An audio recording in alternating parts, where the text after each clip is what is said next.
Assalamualaikum warahmatullahi wabarakatuh. Perkenalkan, saya Gilang Bayu Pratomo dari kelas 2F dengan NPM 2435104880. Pada kesempatan kali ini, saya diberikan sebuah tugas yang mana agar bisa menjelaskan dari resume. Yang mana tugas ini berasal dari praktikum mata kuliah algoritma pemrograman. Seperti apa penjelasannya di dalam materi di resume, nantinya akan saya jelaskan satu persatu, yang mana dia ada beberapa poin dalam penjelasan. Jadi yang pertama itu ada fungsi, lalu yang kedua adalah fungsi rekursif, lalu ada faktorial, prosedur, array, dan matriks. Yang mana keenam materi ini dia memiliki definisi dan juga contohnya sendiri, apalagi di dalam bahasa C++. Yang pertama adalah fungsi. Fungsi merupakan sebuah subprogram yang bisa digunakan kembali, baik di dalam program itu sendiri maupun di dalam program yang lainnya. Jadi fungsi itu dapat menerima input dan output. Dalam bahasa C, dia terdapat fungsinya juga, namun itu dikatakan sebagai fungsi dasar atau fungsi utama. Berbeda dengan fungsi utama, fungsi ini itu adalah subprogram. Seperti saya bilang tadi, bahwa fungsi adalah subprogram. Contohnya di sini, seperti halnya dari integer, lalu di sini nama fungsi. Di dalam nama fungsi terdapat parameter dengan tipe datanya itu apa. Barulah di situ isi dari kode program sebuah fungsi.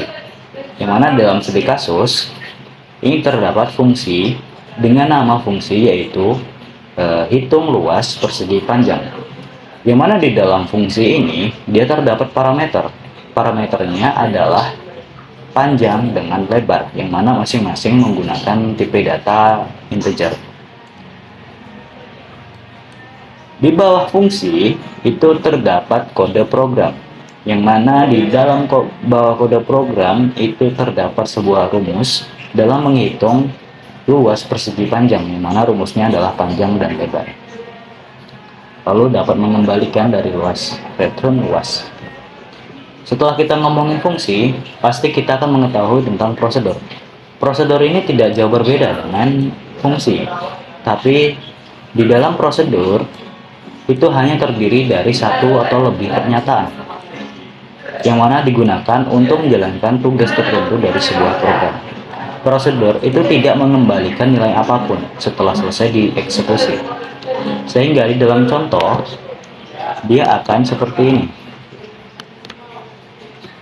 Void ini merupakan prosedur, yang mana dengan nama prosedurnya adalah Sapa. Di sini Sapa dengan kode program di bawahnya adalah halo, selamat pagi, selamat datang. Ini merupakan prosedur. Dan bagaimana cara memanggil prosedur? Dia memanggil dengan sebuah fungsi utama, yang mana penggunaan panggilannya itu merupakan nama prosedur dengan diikutinya tutup kurung dan titik koma. Setelah kita ngomongin prosedur, kita akan ngomongin tentang fungsi rekursif. Fungsi rekursif itu apa? Fungsi rekursif itu merupakan suatu teknik di dalam pemrograman, yang mana di sebuah fungsi yang dapat memanggil dirinya sendiri. Mirip halnya dengan pengulangan, namun dia sedikit berbeda. Contohnya di sini adalah sebuah fungsi untuk menampilkan gambar.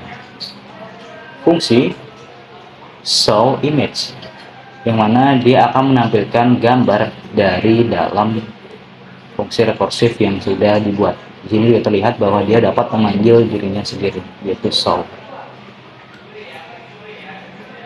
Lalu faktorial. Faktorial merupakan bilangan n.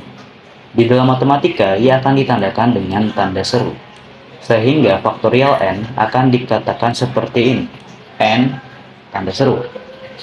Misalkan kita mendapatkan faktorial dari 8, yang mana dalam faktorial itu 8 itu seperti 8 dikalikan dengan 7 dikalikan dengan 6 dikalikan dengan 5 dan sehingga seterusnya sampai ke dalam 1.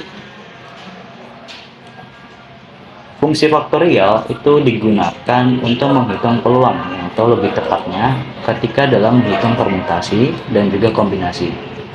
Sini adalah contoh sebuah fungsi di dalam faktorial. Fungsi dengan nama faktorial dalamnya adalah dikatakan sebagai n. Jika n sama dengan 1, bahkan dia akan kembali. Jika tidak, dia akan mengkalikannya dengan 1. Dengan menguranginya dengan 1. Misalkan tadi saya mengatakan bahwa 8. Maka 8 itu akan menjadi kalikan dengan 7. Setelah 7 lari ke 6. Lari ke 5 sampai nanti kepada 1. Lalu kita akan ngomongin array dengan matriks. Namun kita akan ngomongin array terlebih dahulu ya. Array itu merupakan suatu struktur data yang digunakan untuk menyimpan sekumpulan data di dalam satu tempat. Nah, setiap array itu akan memiliki indeks. Indeks itu akan dimulai dari angka 0. Nah, dalam contoh ini sudah terlihat bahwa integer nama array dengan jumlah arraynya adalah 10. 10 ini tidak akan terlihat seperti 1, 2, 3, 4, 5, 6, 7, 8, 9, 10, melainkan 0, 1, 9, 0, 1, 2, 3, 4, 5, 6, 7, 8, dan 9. Jadi indeksnya itu akan dimulai dari angka 0. Semisalkan di sini adalah contoh pembuatan array ya. Array adalah jumlahnya adalah 3. Maka 3 ini akan disebutkan sebagai 0, 1, dan 2. Lari lagi kepada matriks. Di dalam matriks, di dalam bahasa C++ maksudnya, kita bisa membuat matriks yang mana menggunakan array. Jadi di setiap elemen array itu akan mendapatkan setiap kumpulan data yang mana dapat membentuk 2 dimensi. Matriks itu merupakan struktur penyimpanan data di dalam memori yang mana setiap elemennya akan diajukan kepada 2 buah indeks yang sering disebut sebagai indeks baris dan indeks kolom. Jadi di dalam array ini dia akan membentuk suatu matriks 2 dimensi yang menggunakan looping 2 kali. Jadi dia akan seperti ini di dalam kode programnya.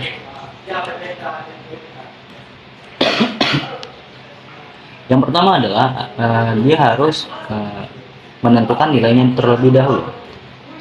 Jadi dia akan mengisikan datanya itu adalah 2 dan juga 4.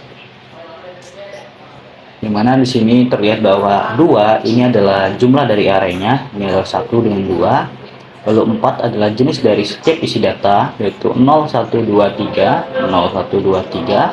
Lalu di bawahnya dia akan membuat suatu deklarasi baru untuk setiap baris dan juga kolom. Size of ini merupakan agar bisa menampilkan setiap data pada baris dengan kolom. Nah, di dalam program ini dia menggunakan looping, di mana looping itu dia menggunakan integer juga dengan tipe datanya dengan nama variabelnya dikatakan sebagai i. Jika i dimulai dengan 0, maka i harus lebih kecil dari baris, lalu i++, dan sebaliknya sampai nanti agar bisa menampilkan setiap array. Dia akan mengambilkan data dari sini dengan variabel dari looping i dengan j. Outputnya nantinya akanlah seperti ini. Tadi kita mengatakan bahwa jumlah dari setiap barisnya adalah 2 dan kolomnya adalah 4. Yang mana dihitung bahwa di sini adalah 0, 1, 2, 3, 0, 1, 2, 3 dan juga 0, 1.